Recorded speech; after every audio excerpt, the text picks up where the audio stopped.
This is the Tapped In Podcast, the podcast for beverage distributors that want to empower their sales team to drive business results.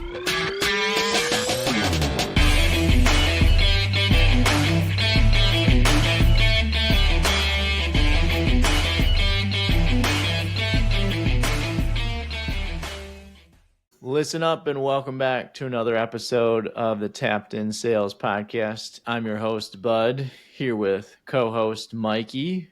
Mikey, we're coming off of a Labor Day weekend. Work has kicked off fast already this morning. Fast and furious Tuesday morning after a long holiday weekend. Here we go. How was your weekend, bro?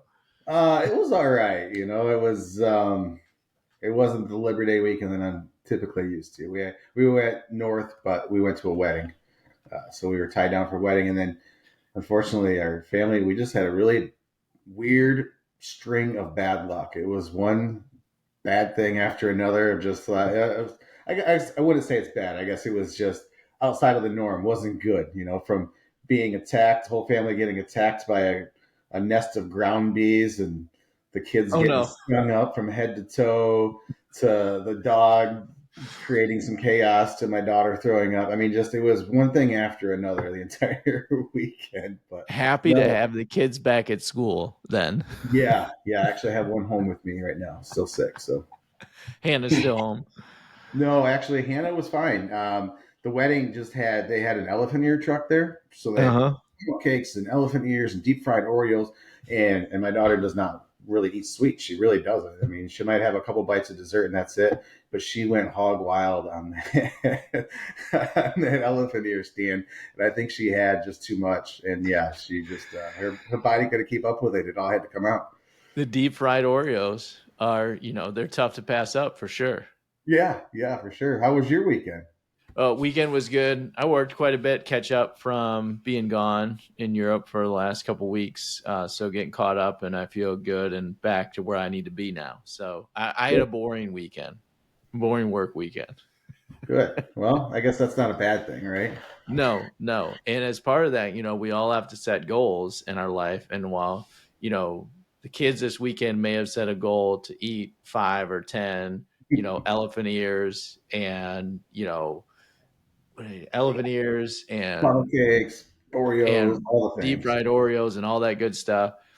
While they may have achieved the goal, there could be some unintended consequences of that. And we are all about goal setting today and how to go about goal setting. And we're going to start more from a perspective on setting volume and profit goals. But I think we're going to get into some avenues around like setting goals for objectives and setting goals for PFP and incentives and all that good stuff too. So just more of a general mentality around how to set goals, the human element of setting goals, how they actually get the results you want from those goals, all that good stuff. So Mikey, you're the one who leads this discussion a lot with our clients professionally on the VXP side. So I know you're really well armed at kind of kicking it off. So where do you want to get started in this conversation? I guess, why are they important? Why are goals important? Why do we set goals, and what kind of goals should we be setting would be where I'd start from, and it comes back to everything, even in your personal life, your marriage, whatever. You always set goals, right? Because you want to obtain those goals. You want to feel good about yourself. You want to have a clear future where you want to be and where you're heading, and mark those boxes off as you check them off down the line. So, same thing with our business. And I'm sure, everyone listening here has their own goals set, whether they're through VXP or there's just their company goals, or maybe just straight down from their AVPs, whatever it is, they have goals. My biggest thing, and all the way back to our days at Atlas, I always preach being realistic and attainable, right? And making sure that even if in your personal goals, right, if I'm setting unattainable goals that are not realistic and I'm consistently failing and I'm not hitting those goals, I'm going to feel terrible. I'm going to feel like, what am I doing wrong? Why am I such a failure? I can't even hit these goals. Well, if my goals are way out here, I want to make 10 million this year. Well, I'm not going to do that. But if that's my goal, that's what I want to do, that's never going to happen. And when I don't, am I a failure? No, I just set a bad goal. So I think, talking a lot about the importance, being realistic, accurate, attainable, but also driving to where the company needs to be and where you want to be also. So a perfect little blend there. Well, let's start with the accuracy side of this, and we got Jetta in the background. I don't know if you can or cannot hear that.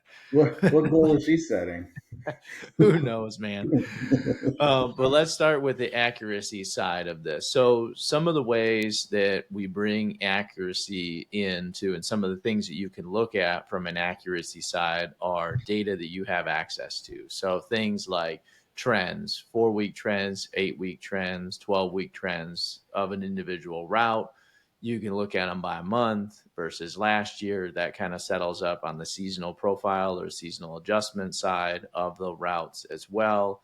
And then another thing that clients have been messing around with is the weighting of the business for each route, making sure that, if Mike's route was 8.5% of the business in the last 8 weeks, and it's our goal is set to be maybe like 10% of the business for the next month, there might be a red flag of that there could be some accuracy gaps. And then the final piece is of kind of like the actual mechanics around the goals is a selling day adjustment. So this is a little more of a complex, piece of the quantitative side of this is selling day adjustment. So tell me about selling day adjustment, Mikey, what it is, why it matters, and how do you develop a good selling day adjustment metric? Yeah, it's super important because you can't set goals or expect something to happen without painting the entire picture and knowing exactly how that's going to unfold prior to planning it. And selling day adjustment has such a huge impact on that because if I'm going to go out and ask a rep to gain, grow your route by 2 or 3% this month. But what I don't take into consideration is that maybe that rep is losing a day or two whole selling days, which is could be an impact of 2% to, we see it all up to 11%, depending on how the days fall. So to go out and ask somebody to grow a route when it's automatically declining because of days lost or even days shift too, that's just not right, and it's not going to be obtainable. And we're going to lose that interest real quick. But yeah, breaking down selling day adjustment, right? What is it? How does it work? Plus a day, plus 2 days. We lose a day, we lose 2 days, but also within the mechanisms of how do the days fall? All of our deliveries are on different days. We might have some routes that are heavily chain driven, right? They're getting all their deliveries on Tuesdays and Fridays just before the weekend. And that could be that total route, that could be 35% of the deliveries happening on one day. So when we lose that day or even gain a day, it makes a huge impact. So really painting that picture, right? And we used to at Atlas and even here at the XP, we break it down by day.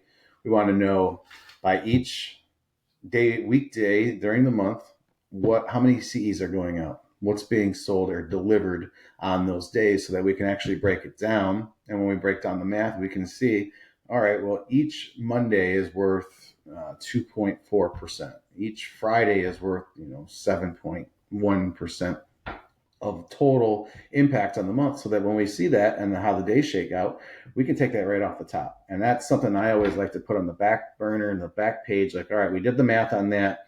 We can't really mess with that. We can't change the calendar. We're not going to change the way the dates fall. But what we can do is really focus on now the raw goal, right? The raw data. And you hear me say that a lot. What's the raw goal? So if I already know I have a 5% selling day adjustment and my target is 105, I'm technically targeting to be flat, technically to be right 100% of last year. So really dialing that in, recognizing it, understanding it, dialing it in, getting the calculations right, and then throwing it out the window so that you can really focus on what's important. And that's that raw number. So we're asking somebody to do something realistic, or even with our own goals, we're hoping to be realistic of where we want to be, and not falling short of expectation. So So yeah, we're I think, taking go ahead. So we're taking selling day adjustment specific by route. Are you looking at it by channel as well, or putting a cap on any of these adjustments too? A lot of people, and I come at this question for the audience, that a lot of people will say like, gaining a day or losing a day is worth an average 5%. Mm-hmm. And from your perspective, Is that accurate? Is that inaccurate? Are there pieces of it that are accurate? Are there things that clients and people should be thinking about differently from an accuracy level of selling day adjustment? I think that it goes a couple ways, right? It's 5% overall, a pretty accurate number. Probably. It probably falls in that average, right? Total company. And you hear that a lot, like, oh yeah, well we gained a day in July, so we did the math on that plus 5%. That's where we need to be. You might get lucky and get that pretty close, but what you really need to do is dial that in by route. Because one route, as we all know, one route's totally different. Like we just talked about. I mean, we've seen adjustments on somebody be positive because of selling day adjustment, and in the same company, different route be negative just because of the way the delivery days fall. So if you're taking that 5% adjustment, that blanket number, cascading it down to every route, it's not going to work. It's not going to be accurate. And then plus, even within the company, we know that, yeah, maybe if you take all 12 months, all selling days, and average amount might be around 5%. You're going to have some months that are one, some months that are eight, nine. I mean, this year we've seen a lot of plus or minus 2 days. So we've seen a lot of double digit SDAs. So taking that blanket, I don't think is a very accurate way of going about it. Really digging it down, um, doing the math on it, and sticking with uh, a normal or a regular SDA adjustment that you do. And there's a couple different ways of doing it. I remember back at Atlas, I always used same month last year.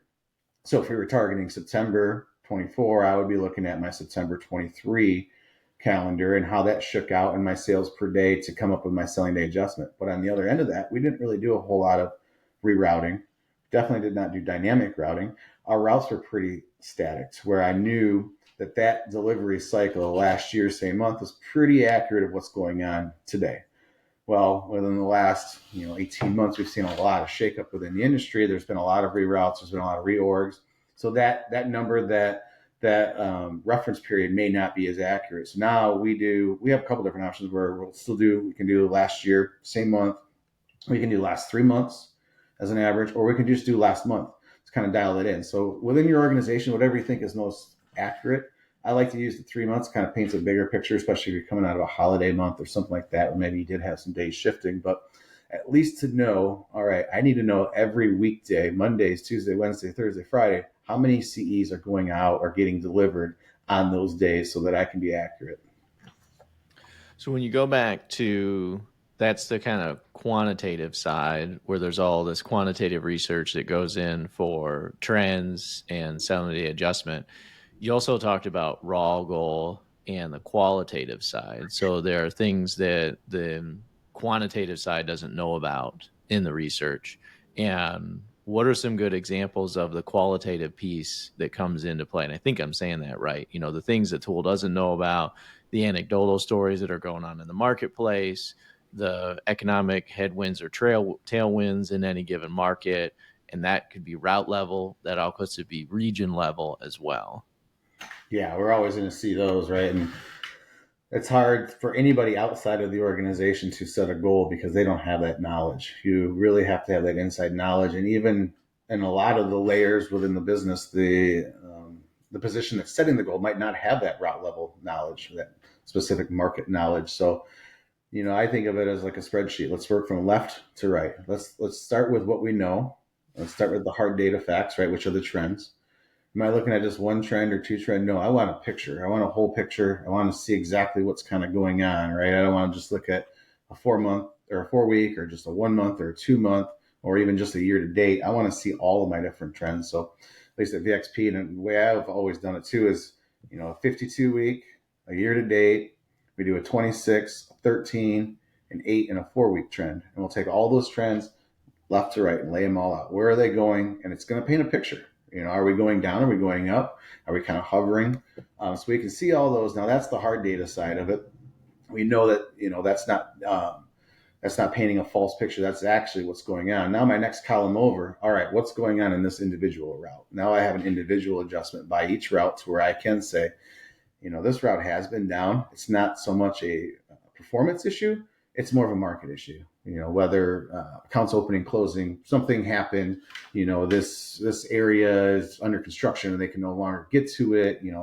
Anything market specific route related would then go in there. Now I'm going to look at that individual route and make any kind of adjustments that I want with the knowledge that I have from the route, which is usually going to steam up from your team leaders, your ASMs, because I always, when I'm out in the market with reps, tell your managers what's going on. Make sure that they're fully aware. If there's something going on in your market that is outside of your control, and you're not going to be able to compensate for it by selling some extra cases across the street or down the street to the next account, then your team leader, your managers, they need to know that, and they can cascade that up to whoever's setting goals. So that would be that next column. And then over that is we do a total company, right? If I want to get my total company to a specific target, and then that column is going to cascade down that target. So where if I'm asking to grow company 3%, it's going to take that 3% and it's going to kick it on to each route, either by weight, however you choose to do it, by weight of total company, or by just percentage growth over last year. And then furthest right is that one I already said, let's forget about, which is the STA. We've already calculated. We already know it's there. It's doing its thing. It's hanging out by itself. But then that would be the last piece of the puzzle. Yeah. So good. And just to recap, good like qualitative things: accounts opening, account closing, our shoppers opening, a chain store in a next door market and coming across from another territory that could be negatively and positively impacting the underlying raw trend, just by some of that happening. Markets, we've seen this together, markets going dry to wet, where you're adding new markets and adding new places where you're diluting down the sales from a neighboring territory because you've got people who are driving from one geographical location into a territory to buy product are now staying in their home market or their zip code and driving in. I think that Lester from MBWA says like we don't drive more than like 5 miles to buy beer or something like that. So there's an element of that, and that might be even too far from a mileage standpoint, or the average American as well. So all of those things that are going on that are qualitative inside the market are are part of the soup that go in as well. Yeah. Um, there's another element too that kind of where I sit more from, you're at the analyst level of making smart and accurate goals. I'm at the kind of financial management level of a wholesaler too, where we've got to talk about like budgets and got to talk about financial requirements of the organization too, and where the two clash and complement each other. So there's always going to be a financial requirement from the CFO or from the finance operation around a total profitability number for the market or for the business, because that keeps all the lights on. It pays for the bills, it pays for everybody's salaries, and reinvest in the organization. So we have to kind of set that as a measuring stick out there. Now, where you're getting into it is, and what we always did at Atlas was, there's a number out there that we need to get to. How that peanut butter gets spread across the toast, that's where the qualitative and quantitative side can come in too. So, where one route may be rocking and can move the needle closer and closer to that budget, and another route may be suppressed or having some challenges for one reason or another, that's where you can kind of move the dials around and move the peanut butter around across the bread to get it to balance out and be accurate as possible.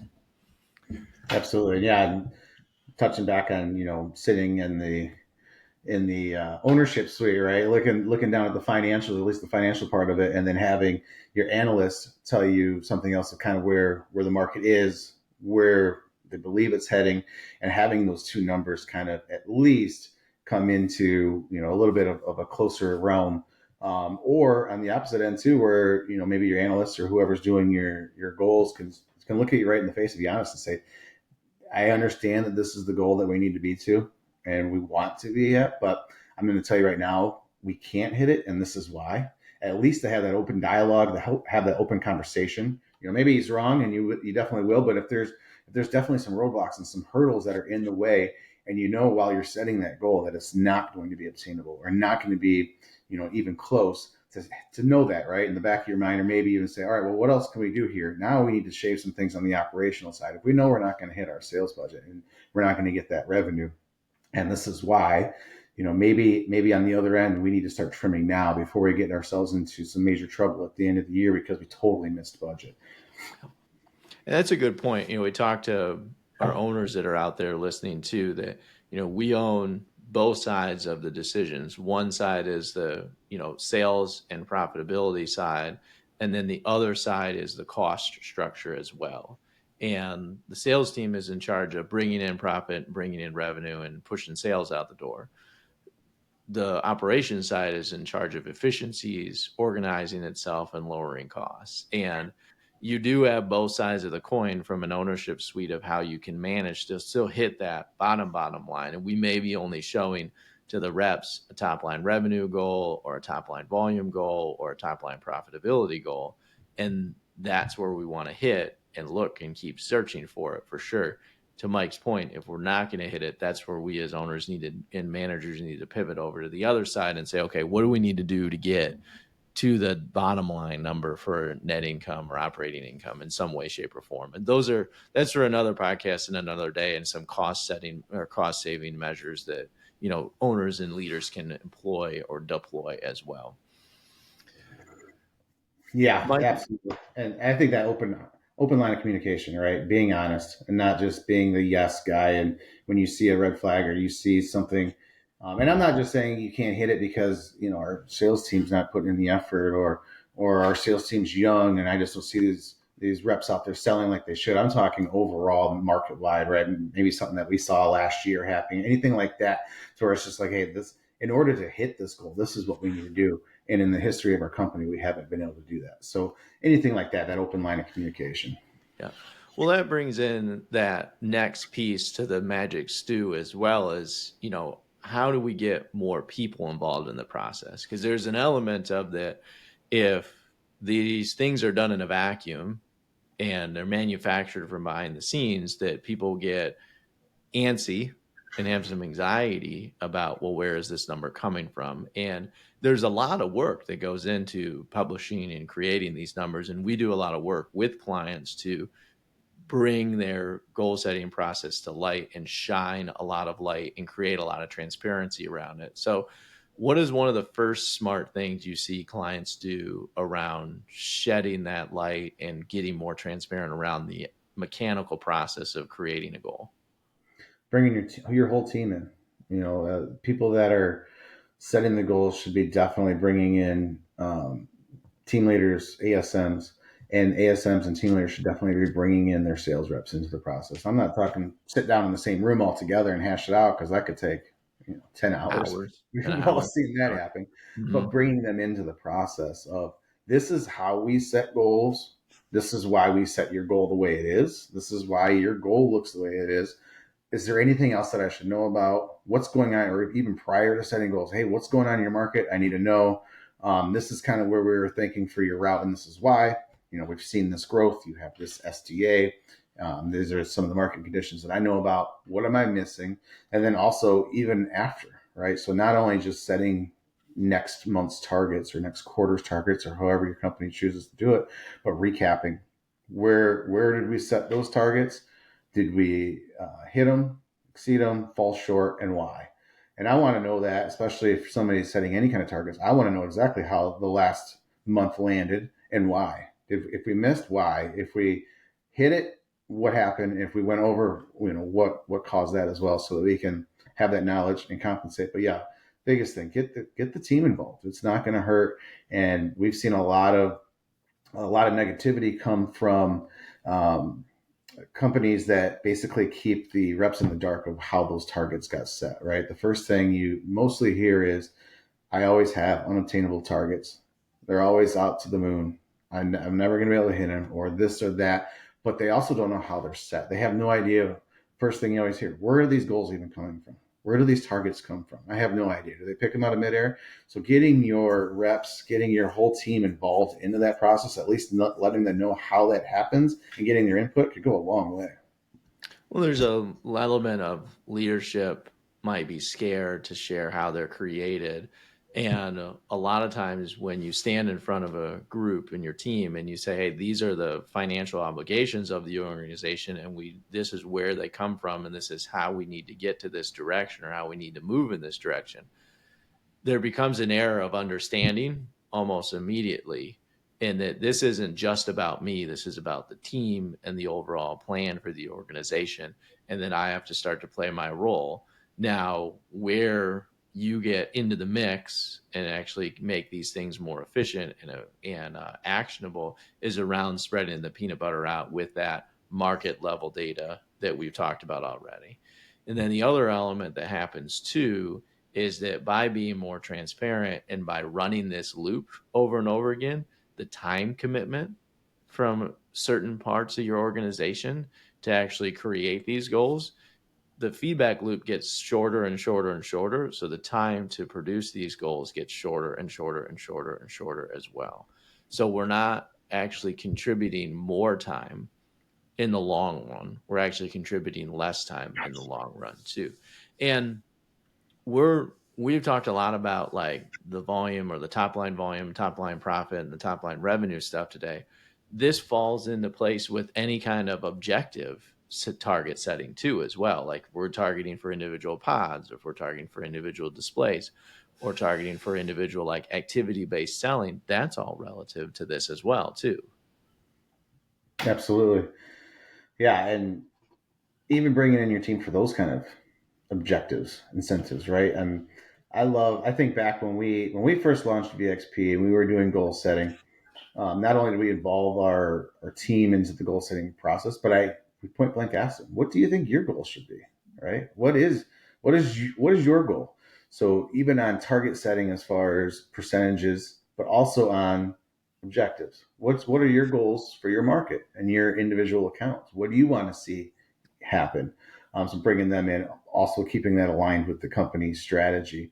But yeah, I think first and foremost, always having your team involved with that, whether it be on the objective side or just target setting, because now they're going to take ownership in that. And especially if they're out there setting their own goals. All right, hey, I really think I can see a 3% growth, and this is why, and this is how I'm going to get it. Now, when that doesn't happen, it comes right back on them. They set their target. They saw that expectation, right? And they failed. And that's going to hit them a lot harder than missing your goal. Same thing on the objective side when you go out and you say, well, I really want to increase my distribution on this product by such and such percent. I want to go out and get 5 more handles of this product. And then that doesn't happen. That was their idea. That was their objective that they failed. So that's going to hit a heck of a lot harder than just missing a target that we set. And then also, whatever targets that we're setting, progress updates, how, you set these targets in the beginning of the month, whether they're objectives or any kind of targets, and then we don't give them an update until the end of the month. How is that helping? I need to Yeah. know where I'm at, right? What I've done, where I'm at, and what I have left to do consistently. So that I'm not only reminded, but I also know, like, all right, am I driving this bus fast enough? Do I need to go faster? Am I sitting pretty good? Right. And then also on both ends of it too, at the end of the period, whether it be a monthly or quarterly.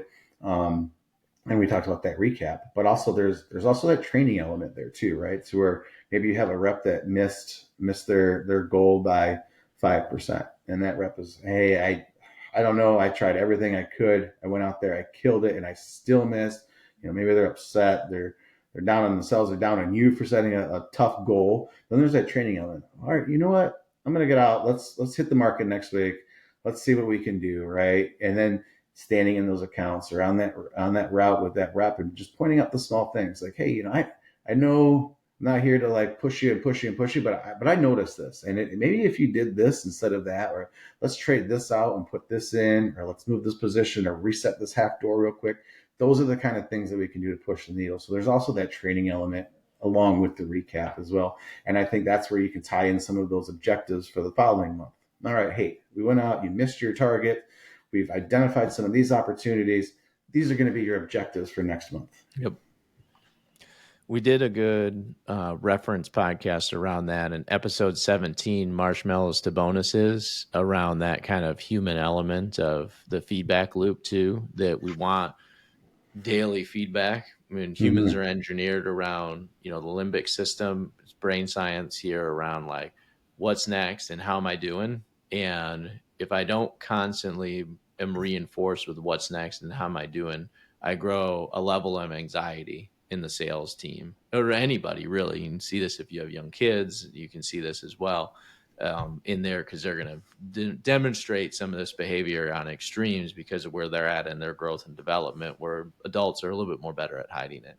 So what's next and how am I doing? Where daily updates, daily reinforcement of that feedback loop of progress and progress reports is going to be really positive for you to execute onto these goals as well. And that the reps know their gap to target, they know how much they have to keep going, and they know how to actually understand, to your side, you know, the management side and leadership side of some potential tweaks and how they can get there too.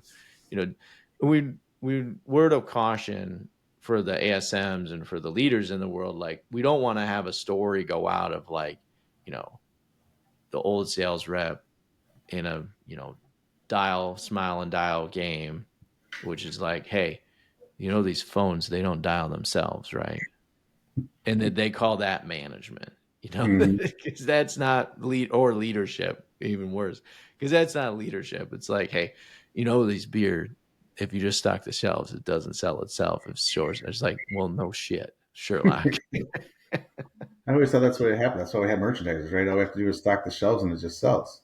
Yeah. So, you know, what to put on the shelf, where to position it, holding, you know, going out as a leader and helping a rep see that, because, you know, some of us are selling 4,000 plus SKUs, and we are moving fast, and we are seeing 18 accounts a day. And we have to have some reality check around the pace of business that happens in a wholesaler that's selling 4,000 SKUs, or a rep that's selling 3 or 4,000 SKUs and visiting 18 to 22 accounts a day. That, like, there's a lot of momentum in that, and things will get missed. And a refresher check, stepping back and being strategic in the store from time to time, is a good move. Yeah. And that's a And good learning from it too, reminder right? for sure. I mean, you're if you're out there doing experiments or you're trying this and you're trying that, you need to Mhm. learn. Well, that didn't work, or hey, this worked. What else can I do to it, right? But not only just yeah, but taking as much in as you're putting back out too. When all this is done and we've gone through, you know, quantitative, qualitative, we've set the goals, we work to achieve them, we've achieved them or we've fallen short, and then we've led and managed to get back on the pace.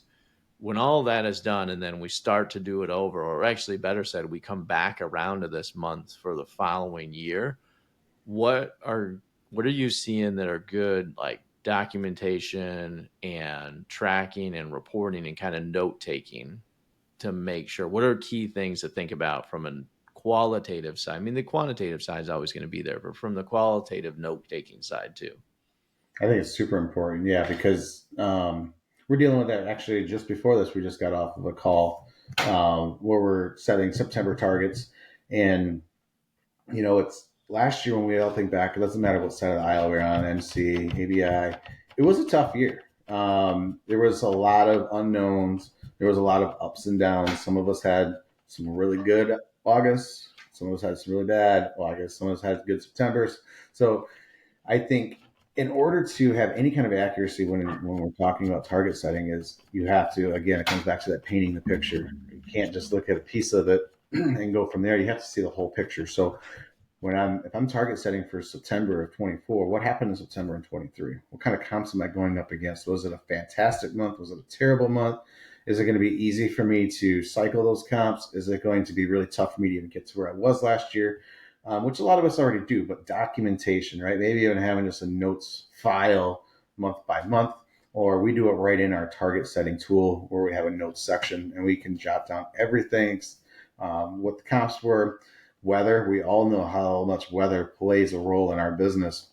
And from one Labor Day weekend to the next, year over year, it could play a huge, huge impact just because of the weather. So jotting down all of that. And then also, I think it's super important to make sure you take notes of any kind of adjustments you make, whether it be individual routes or, you know, company wide or something like that. You had to bump 3% here or take off 3 or 5% here, and this is why.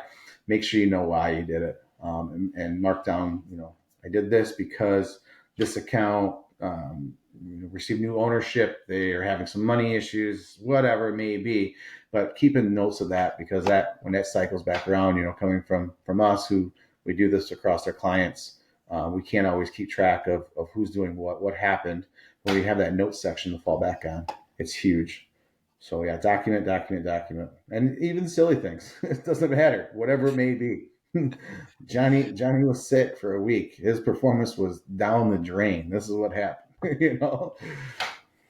And a lot of times people inherently know this too. I remember working with a client on this and they had a very sparse note taking. And then they started to, come up with things on the fly. And it's like, this stuff. This is just about making a couple quick notes, jotting them down so that you can re-jog your memory when we loop back around to this the following year as well. So, you know, key things that Mikey outlined there are the big things that are focused around this. So I think at the end of the day, like, be data driven, do the quant research, bring in the qualitative side because there are things that the data doesn't know and doesn't understand and never will. So we have to have the qualitative side too. And while you're doing that, like, bring the crew in. That would be the highest level summary I have. Like, be transparent about this, bring the team in. And the more that the team gets to see this and learn from this, the better everything is going to get culturally. Mm-hmm. More understanding leads to better results. Better results leads to happier team, and then that's going to feed the feedback loop over and over and over again. So that would be our big takeaway for sure. Absolutely, yeah. Keeping them engaged. If they know what went into setting that goal, or maybe even had a piece of what went into setting that goal, it's going to keep the engagement there. You're not going to get the frustration, especially when you're dealing with like a large SDA adjustment. Most reps do not understand the whole concept of selling day adjustment, where we came up with that adjustment and why it makes a big impact on their goal. You roll a new month and you have an SDA of 8% and you get your goal. You're already asking them maybe to grow 2 or 3%. Now you have an 8% adjustment. So now you're in the double digits. And then that rep's going to see that and go, whoa. I was on a path of 2% growth, and now all of a sudden we're clipping 11. What happened? And they're going to shut down. Opposite side too. Maybe you have an SDA where your goal is lower, right? Maybe you're targeting 3% growth, but you're losing a couple of days, so you have a -8. So now your target's way below 100%, and then the rep's going to see that and go, oh, I can skate right on through this month. There's really nothing I need to do. I got a layup. I have an easy target. So bringing them in, open discussion, let them know the process monthly. This is where your goal's at. This is how we landed here. This is why. It goes a long way, especially with engagement, because now they're going to really want to go out there and they're going to want to just kill that goal. Mm-hmm. So pivoting a little bit, did you see this new Shane Gillis commercial? I haven't. Bring me up to speed. You haven't yet? It's a new Bud Light spot. I think it's hilarious. I find it now that we're back to football season too. AB is going to leverage up and scale up their football operation in a big way, and we're still in that Bud Light recovery mode for sure. While you're doing that, I'm going to tease something. We got some changes coming to the Tapped In studio. Oh, we do? Yeah, we're building a new studio for Mike headquarters. So good things to come. I'll tease that out there. We'll layer it in a little bit, and then one day you'll see this whole background just change. Building a new studio. It's kind of built already, but I'm turning it into a studio. A little bit more fitting for the Tapped In Sales podcast. Let's see if we can get this to play. Real time. First time Mikey's seen this. Yeah. Bobby, you've been accused of plagiarizing your master's thesis. If you are found guilty, you will have to forgo the football season. But if you confess, I will make it only half the season. I'll make you a deal. You tell the truth, you can have this ice cold bucket of Bud Light. All you have to do is confess. All right, I'll go first. Grease the wheels a little. What? No. I confess that I practice my halftime speeches in the shower before games. Professor Wilkins, you want to confess anything? No. All right, I'll go for you. Professor Wilkins has been taking karate classes ever since that saxophone girl put him in a headlock. That was a secret. Now it's a beer. Everybody, let's focus, please. Hey, we having beers? Yeah. No. All you have to do is confess and you get a Bud Light. Oh, okay. When I order pizza, I use a British accent. Now the girl at the pizza place thinks I'm British, and we've been dating for 4 months. What? Whew. That feels good, right? Bobby, did you cheat?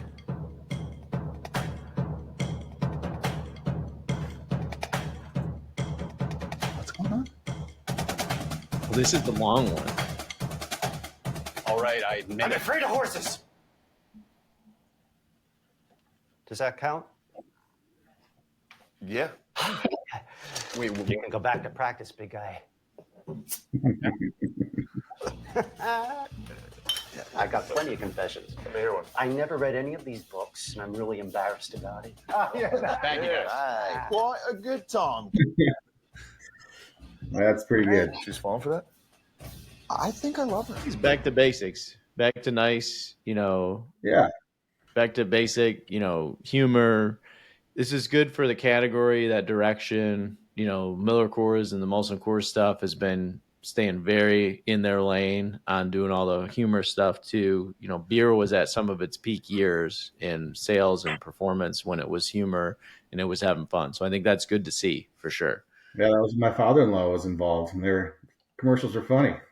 Yes, that's right. Not very many people know that your father-in-law was on the creative side for the Yeah, brewery. he was lead creator for AV during the Frogs and the Bud Bowl era. So pretty tough comps here in the house every time we watch an AB commercial. very, very tough. Yes. Very tough. Well, that's our little bit of news today. Thanks for listening to another episode of the Tapped In Sales Podcast. You rock, Mikey. Thanks for joining us. New things to come with the studio too. You've kept everybody on, bated breath, I think is how you say that, waiting for the new Tune in studio. next week and see if it's done yet. It could, if it could be done that fast, it probably will be. All right. Cheers, everybody. Cheers.